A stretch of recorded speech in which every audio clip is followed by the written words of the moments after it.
I'm out on my own. My sons won't let me go out on my own.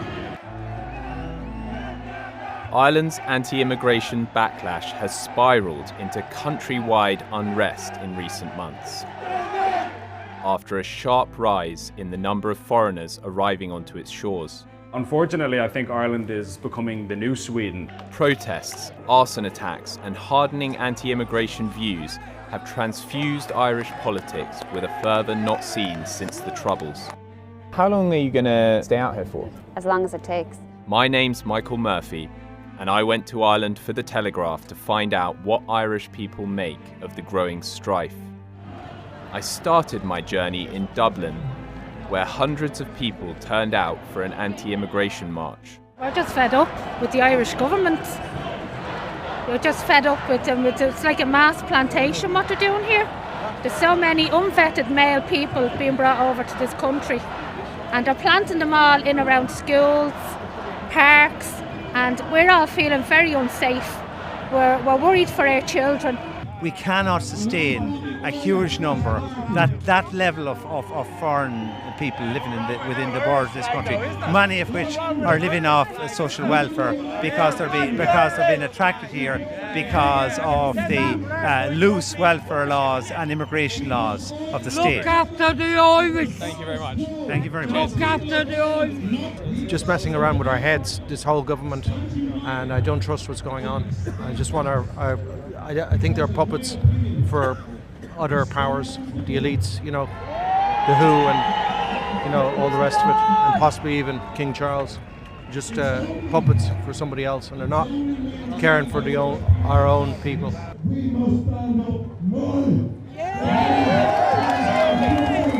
But the Irish and the long-term homeless here from all over the world are living and sleeping in the streets. The council come and take their tents and burn their goods or dump them. And these people are on a housing list 20 and 30 years. But if you come in here off a plane with no passport, you're safe. It's just not right, so there. And to anyone listening to this, call me what the hell you like. Little do I care. Thank you. Some people have described marches like this as far right. Are you far right? No, I am a concerned father. I have 3 children. I have 2 daughters and I have a son, 11, 9 and 7. That's why I'm here. Listen, the mainstream media don't report on what goes on really in these areas. There's kids being abducted, there's kids being assaulted, there's kids being raped, there's women being raped, and the mainstream media will not report on it.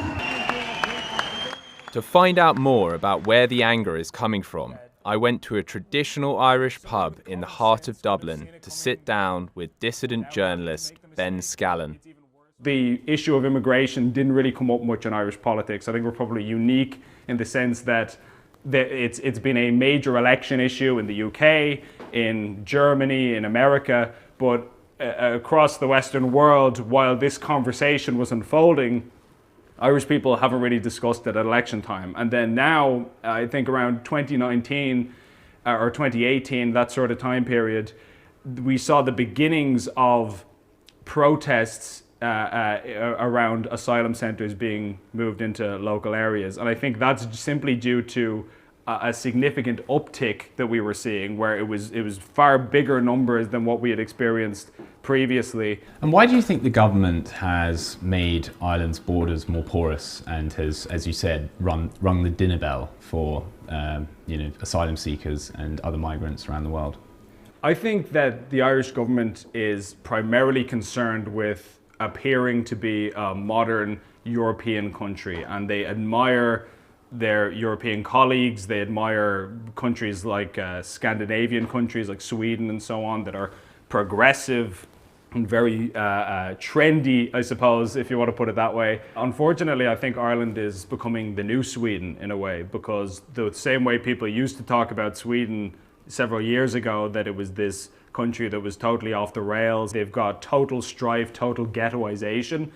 It seems like having seen the failure of that policy in countries like Sweden and in countries like Germany and France, we want to replicate it for some reason that I don't quite understand. The Irish government has bussed refugees, often at night and with little warning, into towns like Roscrea, sparking local anger and weeks-long demonstrations. I went to Roscrea, where locals have been protesting for 3 weeks outside the town's only hotel, closed down last month after the government struck a deal with its owner to house more than 160 asylum seekers there. I am out here, first of all, I'm a mother, and I'm very, very concerned about the level of migration that's happening into our town.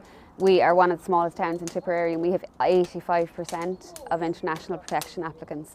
That's a huge number for any town, but for a small town like Roscrea that doesn't have any resources, we have over 1,000 IPAs in town. There's only 5,500 of a population in this town. That's a huge amount to expect anybody to take on. Some people have said that the town has changed over the last few years. They're scared to go out at night. The playground is left without children. No people want to go there anymore. Why is that? Well, I think a lot of the thing is, and here again, it's the arrogance of the men that are bringing them into the town. They don't provide any services for them. There's no recreational activities. So you have groups of 10 and 15 IPAs standing around in groups.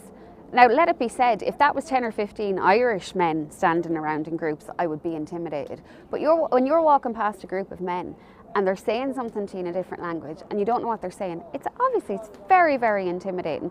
There's women, older women and men here who won't go to collect their pension on a Friday morning in town because the post office, outside the post office, is where they gather. Now, I'm not saying these men could be, they're probably really, really nice lads, but any group that gathers in 15s and 20s is going to be intimidating. While the protests have been mostly peaceful, some have turned violent, including in Dublin last year, where riots broke out after 3 young children and a woman was stabbed, allegedly by a man of Algerian origin.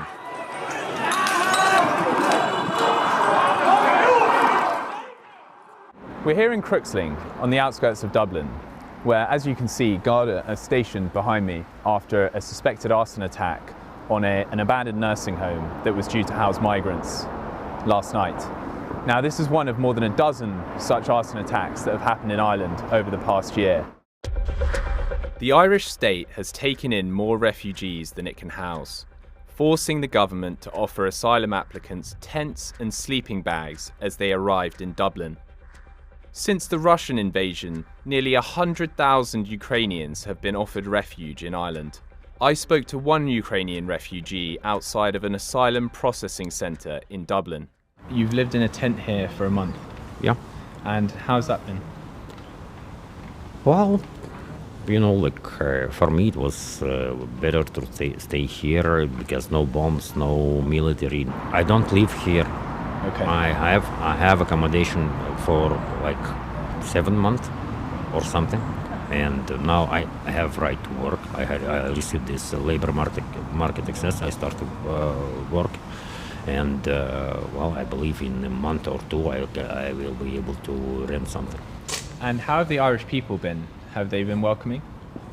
Irish people are different. Like in this area, Irish people were very, very kind, really very kind. It's not that city center that were Spire and all that, junky people and all that. Here it was very quiet and like welcoming place. Excluding Ukrainians, the number of asylum seekers arriving into Ireland has shot up to more than 26,000 over the past 2 years, a growth of nearly 200% from 2019.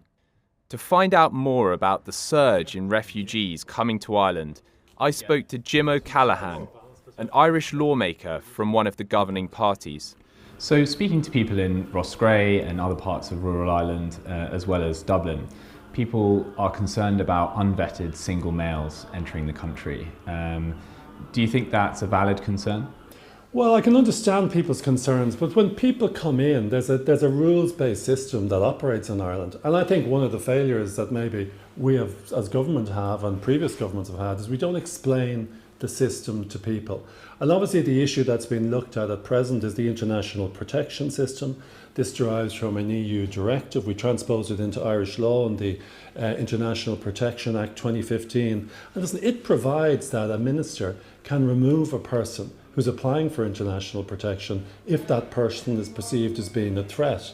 And obviously individuals come in as well, they're fingerprinted, anyone who has convictions or is perceived as being a threat can be removed. But you're right, some people are very concerned about the fact that what's referred to as unvetted men are moving into their area. But I think we need to explain that that's not the case, because when you look at the system that's in place, there are powers in place for the minister to remove people who are dangerous or who are a threat. Now, we're hearing a similar story in places like Roscrea and elsewhere about the government doing a sort of backdoor deal with a hotel or a business to house asylum seekers and not telling the local community or consulting with the local community in advance. People feel like they're not in control of the future of their community and their livelihoods. What would you say to people who have those concerns? Well, it's a difficult issue for all concerned. Obviously, because of the significant numbers that have come in the past year, government must provide sheltered accommodation for people who are seeking international protection. That's our obligation. We're finding it difficult to do it. Like, there's no point in pretending that we're not finding it difficult to do. And of course, the reason for that is because in 2022, 140,000 people come in. We've seen 100,000 Ukrainians, and there's more people coming in. In terms of the international protection applicants, we have an obligation as well to provide them with sheltered accommodation. So one of the reasons, this is new for Ireland, so the government is going around trying to find alternative accommodation. And that's why units such as hotels are being looked at, or old nursing homes. And yeah, you're right, it does cause concern in the local community, particularly if it's the only hotel in the town. But also, I've got to say to you, there's lots of other places in my constituency and throughout the country where people have come in and there haven't been objections. Dara O'Brien. There are some TDs who have spoken out against immigration in the Irish Parliament. 6 of them have formed a loose coalition called the Rural Independent Group. I sat down with one of their members, Carol Nolan, to hear their side of the story. Well, look, I have never seen the feeling as strong. I've been elected since 2016 to the Dáil, and I have never seen the feeling as strong on the ground on a particular issue as it is on the issue of immigration. I do feel that people will protest at the ballot box, and I do feel that if government don't change direction quickly, as I've stated before, that they will be punished. And I do believe that you will see more independent candidates and more candidates that are of the view that we are at an unsustainable level of immigration. I believe that that's the representation that people want. Do you think immigration is fueling anti-EU sentiments in Ireland? It certainly is, yes, it certainly is. People feel like myself, look, I'm frustrated. I believe there's more government could do in terms of pushing back. Like Hungary has pushed back, and as I say, Poland and other countries. There's more they could do. I believe that they have a responsibility to represent the Irish people. They're not doing so at EU level. But there is a lot of frustration over EU dictating everything that a country should do, including the numbers that they should take in and so forth. So there is definitely frustration over that dictatorship as some people see it. And you read a lot about the far right in Ireland, especially in recent years. Is there a far right in Ireland, and what does it look like? I don't believe, look, there may be a very small element. Being honest, I haven't met anybody who is far right. I've met grandparents coming into my office. I've met people from other countries. I have a good friend from Turkey, and she's expressed concern over the numbers coming in. I've good friends from all over the world. They're not far right. I haven't, but look, that's not to say there isn't an element there. Of course, in these situations and these conditions, you will get elements that will come up overnight, like far right, as it has done across Europe. Leo Varadkar's government says it can tackle the problems around immigration with better messaging and tougher laws to censor what it deems as hate speech. But the Irish public say their concerns are legitimate, a view which is becoming harder to ignore as it gains political momentum. It's beginning to look like the Irish government's vision of an Ireland which looks more like its European neighbours is coming true, a multicultural country ripe for populist revolt.